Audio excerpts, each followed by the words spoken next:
State Senator Lisa Torraco.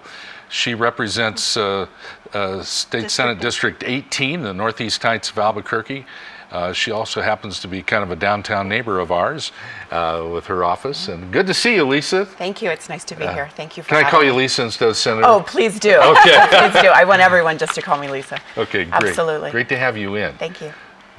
Well, she's taken on something big, Erin. Yeah, so your background is in criminal law, and now you've decided to take on fixing the state criminal code. Right. Which is a huge... Which needs to be done. Huge. Right? Yeah. It needs to be done. I haven't gotten one call yet that says, why are you doing this? Yes. All of my phone calls are like, thank God. Yeah. But let me just back up. It's really not that I'm doing it. We have a whole committee. Yes. And I'm a co-chair with Representative Maestas. So it's not like I'm some kind of gone off rogue doing this. No, we've got a lot of people It's working. a bipartisan effort, too, which is nice.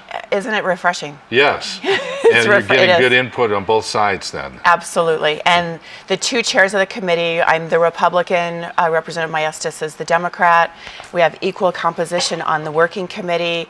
And I think it's definitely bipartisan. There's no fighting. I think we've all come to the table and gone, we've got a huge problem in New Mexico.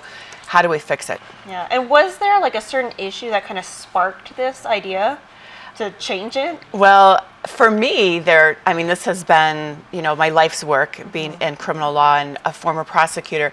But I can remember sitting in committee. This was my first session, so I just got elected. So I was sitting in committee, and there were some animal rights activists that were coming forth and presenting a very compelling case for why we needed to increase the penalties for severe animal abuse. I'm sitting there and I'm thinking, this is a really good point. You're kind of shaking your head. And all of a sudden, I went, wait a minute. And I have my iPad.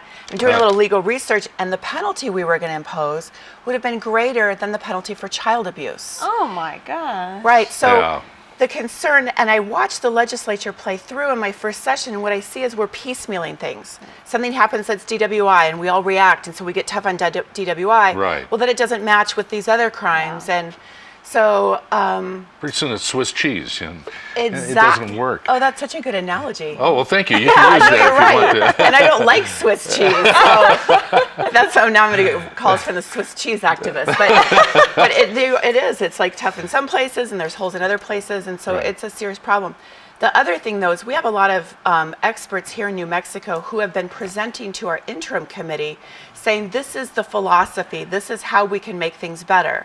And so we're sitting in an interim committee and going, do we just listen to these people? And is that just what we do for years and years? Yeah. And so it was kind of like, okay, it's time to just do something. Yeah, and people elect us to do something. Let's get it done.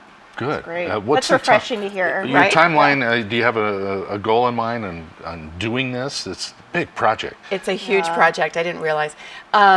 We're almost at the end of this year. We start session again in January, which is only financial and appropriate. It's only 30 days. Yeah, thank goodness. So then we have next summer. So we're hoping to be done about this time next year. So we wanted 2 years. I don't think we're going to be able to, just logistically, everyone's up for election, so we can have a completely different composition. So I think we're hoping to get done in about the next year and a half. Okay. Before we get unelected, and then you have to start all over again. So. Yeah. And just the rewriting part, not even the pushing it through legislation, that's probably a huge amount of work, just that piece alone. Right. I think it's overwhelming. It is. It's overwhelming. It's like, how do you eat the elephant?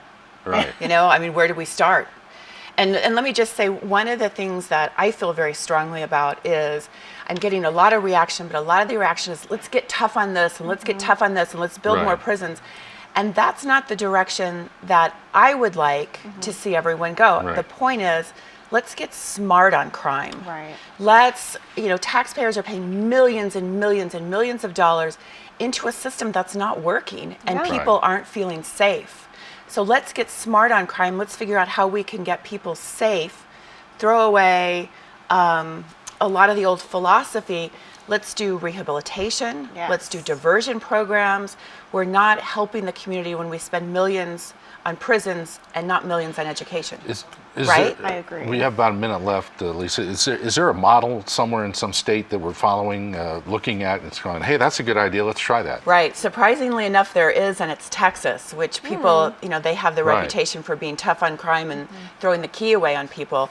But actually, they have done some amazing prison and criminal justice reform. And Good. so we're modeling after Texas, who's actually shut down prisons and cut costs. Well, that's interesting. And let me just say, and kept people safe. That's And the with the best part. shootings in the past couple of weeks, Oh, this is gosh. about keeping people safe. Yeah, it's got everybody's attention. Do you want input from people? Absolutely. We want Okay. all the input we can. Our first meeting is at the end of the month. The agenda is not out, so we don't have the date set. It'll be on the legislative webpage, but I want everyone at the table.